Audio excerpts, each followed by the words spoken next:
Hello, my name is Aline Lerner, and I'm the CEO and founder of interviewing.io. One of the services we offer at interviewing.io is salary negotiation. So we help our users negotiate more money. In the course of running these sessions, we've learned a lot of stuff about what's going on in the market, and I actually personally do many of those sessions. So when I talk to users, I get some visibility into how different companies are behaving, what their salary bands look like, and how they negotiate. Access to this kind of data is generally great, but sometimes I see questionable patterns of behavior among companies, and recently I've observed a string of practices at Meta that I frankly find reprehensible, and that's what this video is about. I've seen the same practices with enough candidates and across enough different roles such that I'm pretty sure these aren't a few rogue recruiters. Rather, this seems like a deliberate strategy that is coming from the top. I wanted to publicize what I've seen for two reasons. First, if you're negotiating with Meta, you need to know how they're negotiating. You need to know the rules. If you don't know the rules, you will fail. Secondly, I'm hoping that someone at Meta sees this and perhaps it'll start an internal conversation. Now, this video is based on a blog post that I published in end of February 26th. It's gotten quite a few eyeballs. It's actually been covered in Wired magazine as well. So far, I have not heard anything from Meta, but maybe I will. Incidentally, if I'm wrong, and I do hear from someone at Meta that what's in this video is incorrect, I will gladly retract it and issue a public apology. That said, so far, from what I've heard from a few folks at Meta, everything here is unfortunately correct. In this video, I'll talk about three things. First, I'll talk about why Meta's negotiation practices have gotten very aggressive. Then I'll talk about what very aggressive actually means, like what are they specifically doing? And finally, and most importantly, I will tell you what you can do to fight back. So why are they doing this? I mentioned earlier that we do salary negotiation, but our main business at interviewing.io is actually mock interviews. We offer anonymous mock interviews in the styles of a bunch of different companies, primarily FANGs. This means that we actually know how many people are practicing for interviews at Google versus Meta versus Amazon versus the others. And that actually lets us guess pretty accurately how much hiring is happening at these companies. We recently published a blog post where we did detailed predictions for 2024. There's actually a video that goes with it as well. And while I was writing that post, I noticed something odd. Meta was hiring way more engineers than the other FANGs. And in fact, Meta's hiring is up more than 10x since January of last year. You can see that more recently, Amazon has picked up a bit, but it's very recent and not enough to drive major change, at least not yet.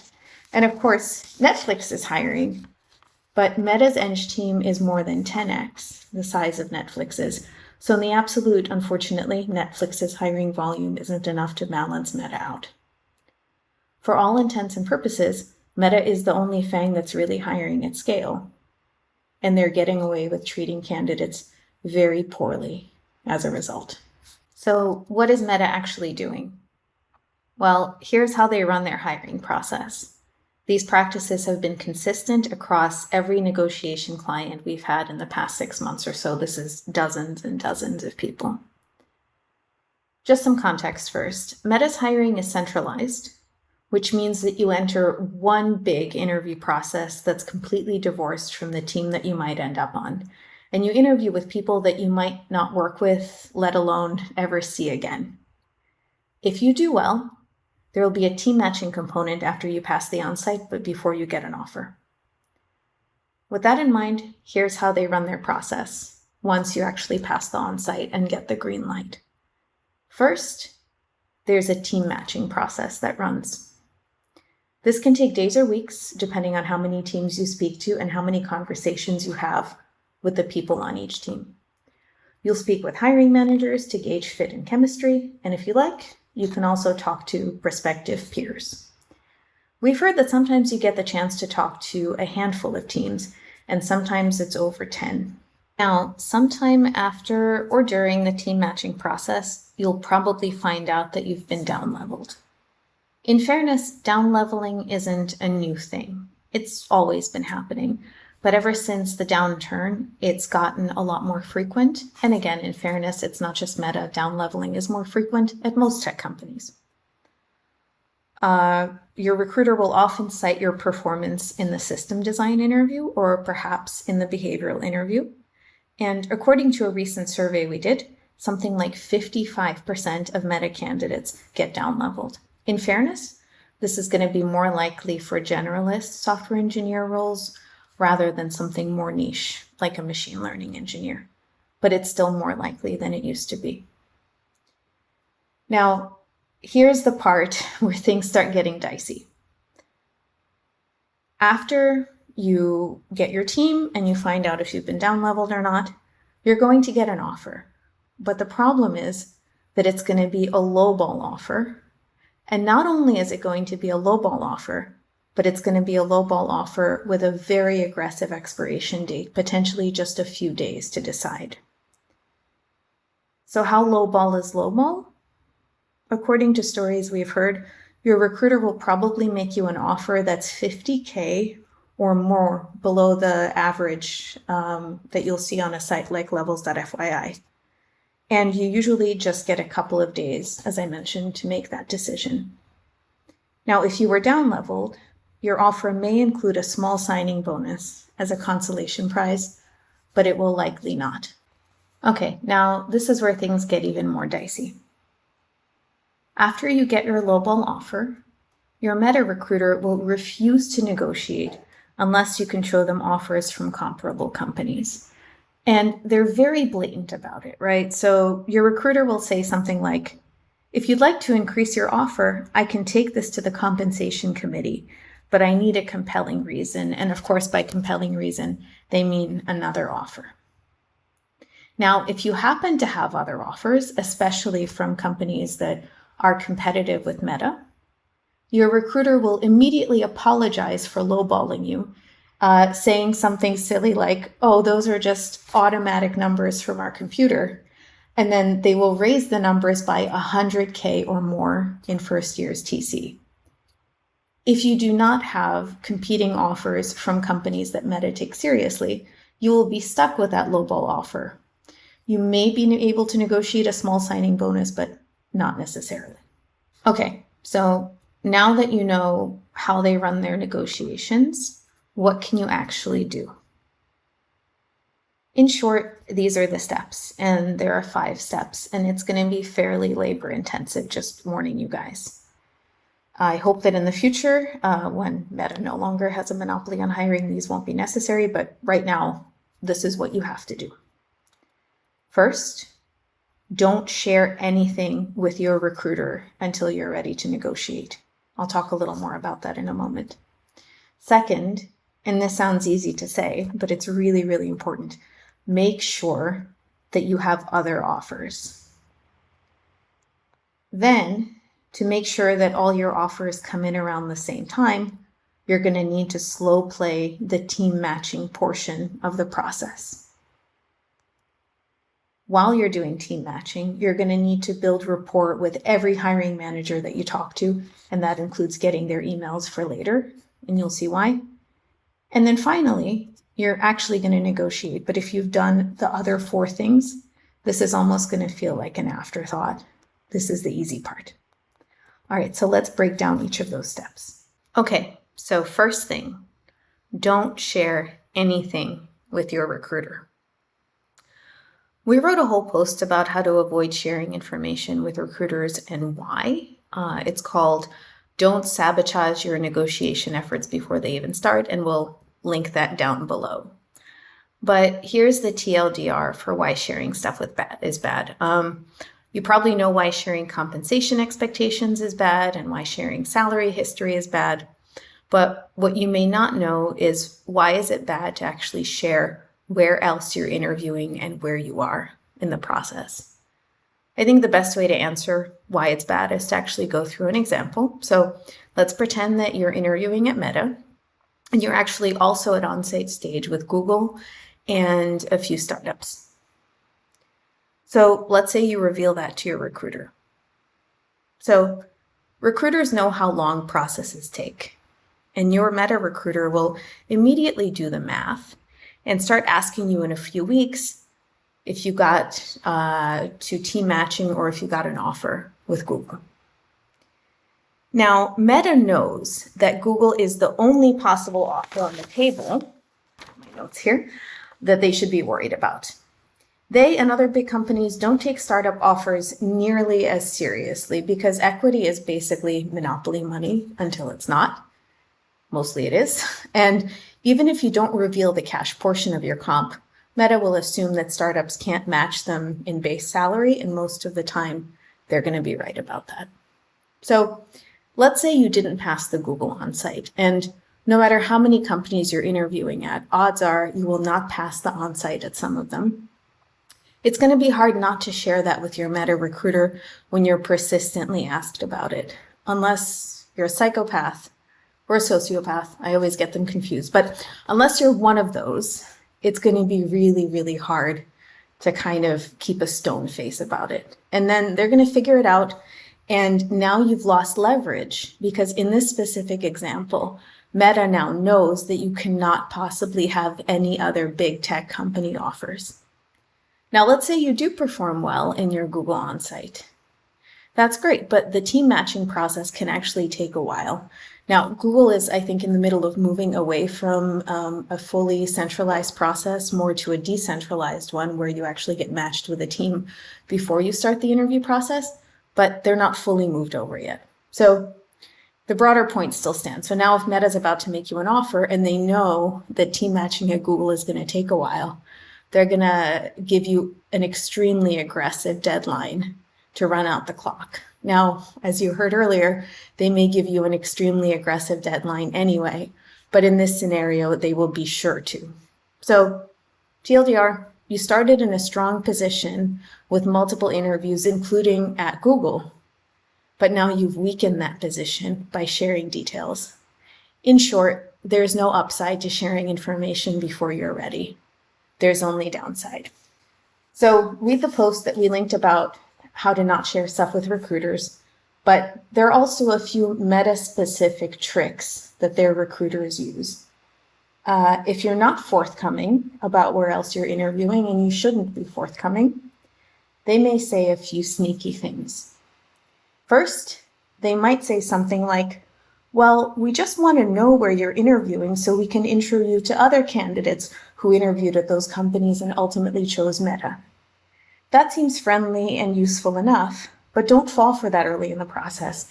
It's just a trap to get information out of you. Those intros might be useful, and you can always ask for those intros later when you're ready to start negotiating and it's the right time to reveal information. The other thing that they do is fish, saying something like, well, in case you're interviewing at, say, Google or some other big company they don't want to lose candidates to, just so you know, Google moves kind of slowly, so we may not be able to wait. So there, the Meta recruiter's goal is to get you to say something like, oh, don't worry, I'm not interviewing at Google, and many people reflexively do. If you do that, you've now lost leverage in their eyes, because that's one less competitive company they might lose you to, and they'll be more confident about lowballing you later on. Okay, so let's say you've been great about not sharing information with recruiters. This next thing is critical. You have to make sure that you have other offers. As you may have guessed, this is critical. And it's not just any offers, but ones from top-tier companies who pay competitively.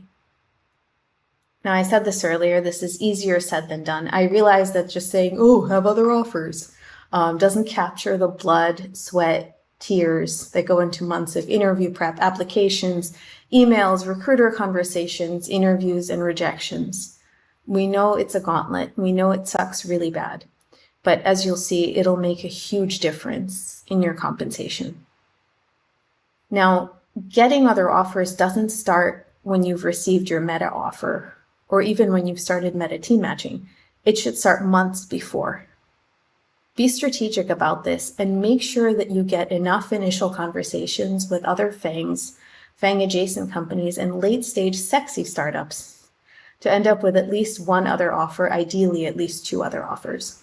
Depending on your interview performance, this might be anywhere from 4 to 10 or more initial conversations.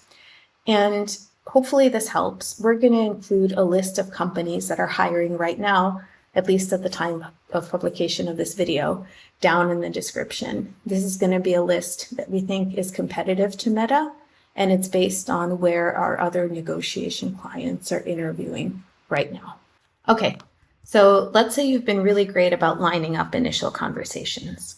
How do you make sure that all your offers come in at the same time?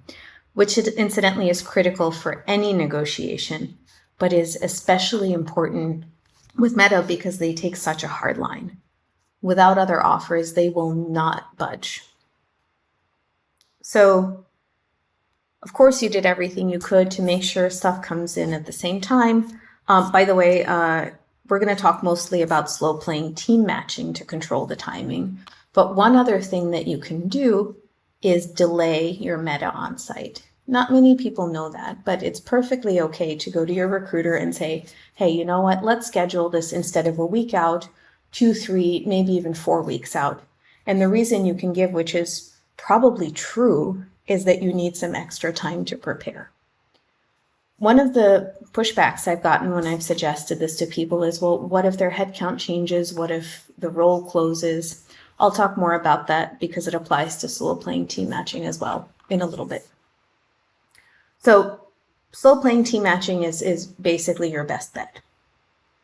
And why? Well, it's the part of your Meta journey where you actually have the most leverage.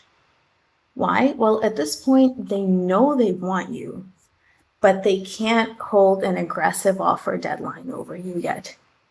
We've already mentioned that once they make the offer, they're going to push very, very hard to have you accept and give you a deadline of 2 days or something equally ridiculous. Well, it makes sense, right? In your recruiter's eyes, you're a ticking time bomb where for every day you don't sign, the deal loses momentum and your odds of signing drop off. Recruiters are actually evaluated on how many candidates they close, so it's in their interest to create a false sense of urgency or scarcity in order to rush you, and it's in their interest to use high-pressure sales tactics to get you to seal the deal. So what power do you have? Well, it turns out that you can really control how long team matching takes within reason. Let's say you're still wrapping up phone screens with other companies. You can meaningfully slow play your hiring manager conversations, and most of the time that's enough. Here's how you do it. So we've recently heard that Meta is now insisting that hiring manager conversations happen in serial. But even if Meta lets you talk to multiple hiring managers concurrently, try to serialize those conversations as much as possible. For instance, if you hear from your recruiter that you're going to start team matching on a Monday, and they offer to set up some calls for Wednesday, ask to do the first call on a Friday and the next call that following Tuesday. When we advise our users to do this, we often get pushback because they're worried that slowing things down will make them look like they're disinterested or perhaps not serious about the opportunity. I promise that's not the case. The biggest risk you run when you slow play team matching is that you might lose the chance to work on a specific team because they fill that specific role. If you find that your recruiter has proposed what seems like the perfect team for you, you can and should prioritize doing that call as soon as possible. That said, in addition to serializing your hiring manager conversations for each team, you should ask to talk to a few individual contributors, your peers, on teams that you're serious about. This isn't just a stalling tactic. I think it's a really, really good thing to do. These are the people that you're going to be working with closely every day, and they're the ones doing the job that you may have in the future. How happy you are at your job is largely going to depend on how well you gel with these people. Your peers are also much less likely to do hard sells. And if you ask thoughtful questions, you're going to learn a lot about what to expect. I'm always surprised by how few candidates ask to speak to their future peers out of a mistaken concern that asking for too many conversations will make them look disinterested or unengaged. It's actually the opposite. But regardless, just like with hiring manager calls, if you need to slow things down, we recommend scheduling calls with your peers a few days apart. Now, that said, there are some situations where slow playing team matching may end up biting you. So let's talk about those and how to know the difference. All right, so I have seen two instances when the advice about slow playing could backfire. You probably remember, painfully, when companies started to freeze hiring in mid-2022. I certainly do. If you didn't get matched at many companies before the axe came down, you were left out in the cold. More recently, we heard from some of our users that Meta put a pause on team matching for E4 roles, I think largely outside the Bay Area, in fairness, and many candidates were stuck in kind of a matching purgatory while Meta figured out headcount constraints for months. Slow playing and then getting stuck is obviously unfortunate, as is being on the wrong end of a hiring freeze. But despite their saliency, these situations are rare. And frankly, I don't think they're worth optimizing for. In most cases, you will not be dealing with an impending freeze or stalled matching. If you're unsure about team supply or the state of hiring, you can actually get more information by doing one or both of these things.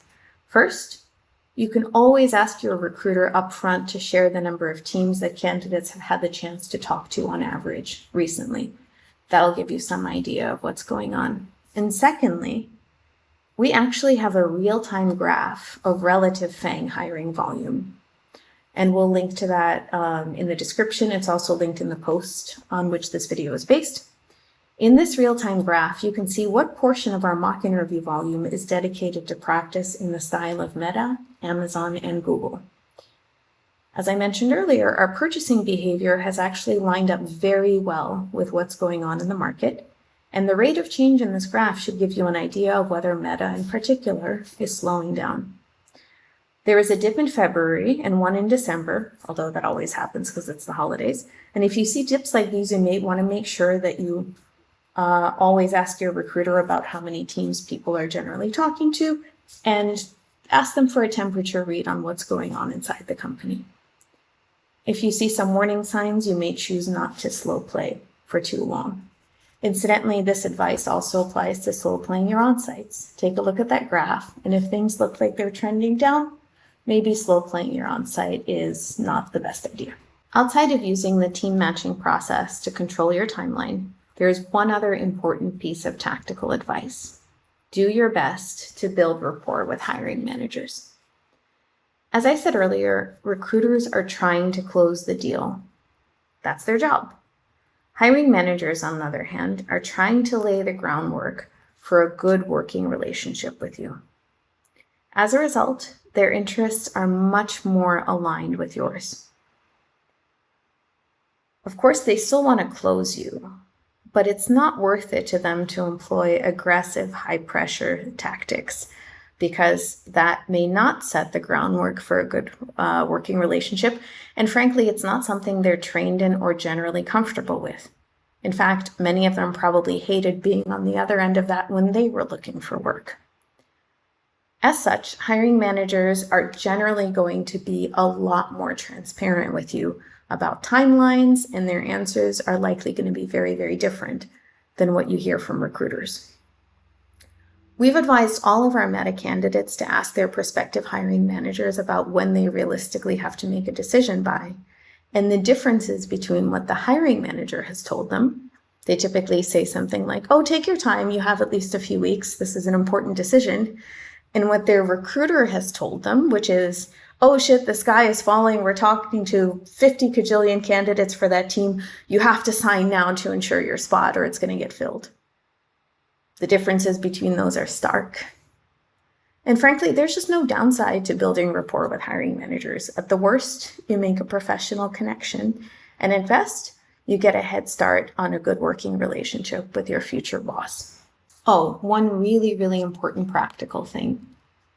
Always ask your hiring manager for their email address, and you can say it's in case you think of other questions later, which is actually a really good reason and very realistic. This way, if your recruiter starts telling you that you need to make a decision by Friday, you can always ping your hiring manager, explain that you're still thinking, and ask if it's okay to take a few more days. Almost always, they will say yes. Okay, this is the part where we actually start negotiating. If you've done everything else in this video, the negotiation is actually the easy part. By now, you've wrapped up team matching, you've chosen a team, and you've likely gotten an aggressive offer deadline. You've also not shared any offer details until now. As I said at the beginning, the success of your strategy hinges on your recruiter not being aware of where else you're interviewing. This will be the first time that they find out about it, and that will put them on their proverbial back foot, which is what we want. So they make you an offer. To respond to that offer, you can send an email that sounds something like this. Of course, the details will differ and how much you reveal about other offers will vary, but here's the general idea. Now, I'm going to read you this template verbatim, but you can find this exact template in our blog post and steal it, do with it what you will. All right, so here's how it goes. Hey, recruiter name. Thank you so much for the offer, for working with me throughout the process, and for all of your help with team matching. I wanted to share some details with you. I currently have offers from Company 1, Company 2, Company 3. Company 1 has offered me a significantly higher base salary of, and keep in mind these numbers are made up, $220K. Company 2 has a comparable base, but has offered me significantly more equity, $500K. I know Company 2 is a startup, but they're late stage and handing out RSUs. Those RSUs are as valuable to me as public company equity. Finally, Company 3 has thrown in a meaningful signing bonus, and their performance bonus is actually 25%, not 15%. 15% is the standard at Meta, just so you know. I'm very excited about the opportunity to work at Meta and about the team. Here's where you state some authentic reasons why you're excited. It would be great to see a meaningful increase in compensation to make my decision easier. Thank you, and I look forward to hearing from you. So do something like that, and you'll be all set.